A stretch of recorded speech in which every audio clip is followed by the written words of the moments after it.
Well, good morning, everybody. Hey, wanted to take a few minutes and just talk about the land out at this cabin project we got outside of San Antonio.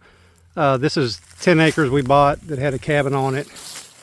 But kind of walking around and just kind of observing and having some reactions and things. And I'm pretty sure that we're going to have agreement on this as we walk through it. But this is a heavily wooded tract.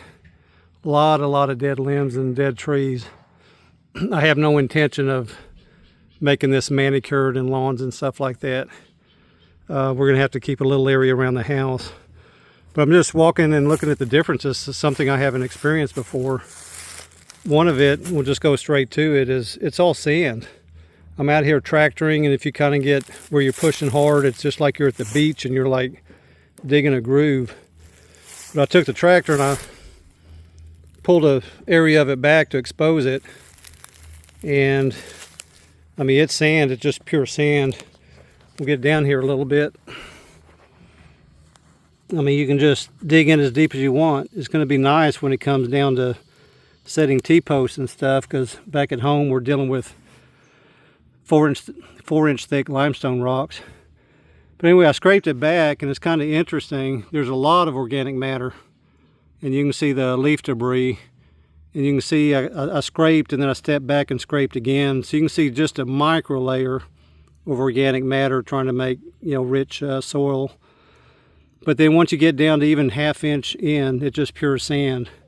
So the organic matter is not in it. But the stuff I have to work with, back home I've got limestone rocks and clay. Here we got pretty much sand and organic matter. And like I said, I think we're going to come to the same conclusion. Everything's here. There's just, let's say I want to have a garden. Maybe I dig out about 2 feet deep and just line it with this organic matter, cover it back over with the sand, and let it start decomposing. I'm going to say that wood chips is not an option, like bringing in wood chips, because from what I can tell, this is virgin soil. There's no Bermuda grass here at all. And I would be, hope I'm not being wrong when I say that.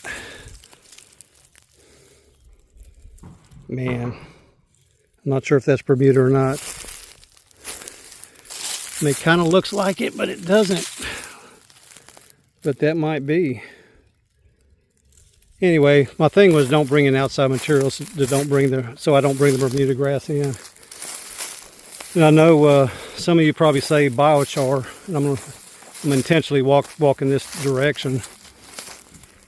So this is where, looks like the previous owner had a burn pit. And this may be the spot. If I can get in here and get out the TV and the plastic and the foam and stuff like that. Well, I don't really see evidence that they burnt it. Maybe I do. Anyway, that's what I'm talking about. Take something like this, clean material, cover it back up with sand, let it start breaking down, and I bet we build pockets of soil. Yeah, we got Bermuda here. That's kind of sad. I was hoping it wouldn't be. Anyway, that's kind of my thoughts. At some point we're going to have to get deeper into it, see how deep this sand is, and see if there's a clay layer underneath it. I mean, I firmly believe that there's clay layer everywhere. It's just a matter of whether it's 7 foot deep or 50 foot deep. And of course, at 50 foot deep, that's not practical to use it in building ponds and stuff. Anyway, I just wanted to give you all a glimpse. And I guess one other topic about it is the species. The oak trees here, completely different than the oak trees at my house. Like I said, my house is 2 hours north of this. We even jump a growing zone. So this is growing zone 9 here, where at home it's 8. So the potential for citrus, pineapples, that kind of stuff is real out here, which is kind of exciting. And I would guess that pineapples like this sandy soil. There's a lot of beautyberry. Last time I was here, well, I'm sure I showed it to you on the last video with the cabin. This today, which is a couple weeks later, they're all wilting. Gonna walk up to it. I don't know if they're going through their yearly cycle, but they were full of life last time, and all of them are kind of limping out. I don't think we've gotten any freezes or anything, but may be a drought thing. So growing zone 9. You're getting a shade here, see if those are any better. Rainfall. The average yearly rainfall here is about 25 inches, where at home it's 32 to 36 inches. So it definitely got a lot to deal with here. So back to the oak trees. The acorns are huge, where mine are small. But the species is so different, I almost want to, I think it's John talking about air pruning native seeds, that I should probably come out here and collect, since there's such an abundance of the acorns and stuff. Should collect them. I think he says just mass plant them in a bed and wait a year or two, and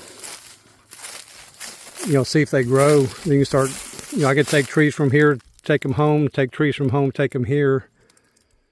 I do have these oak trees at home, but they're one out of every probably 50 other oaks. Our oaks are the live oaks with the itty bitty acorns and the itty bitty leaves. Anyway, just taking a first look at the landscape here. Right now, what I want to do is figure out a different driveway. There's so many left and right turns between trees to get to the cabin, that I'm trying to find a different road to take in. I've seen some areas where there's some dead oaks, where if I take them out, I'm trying to make a driveway that's not affecting live trees.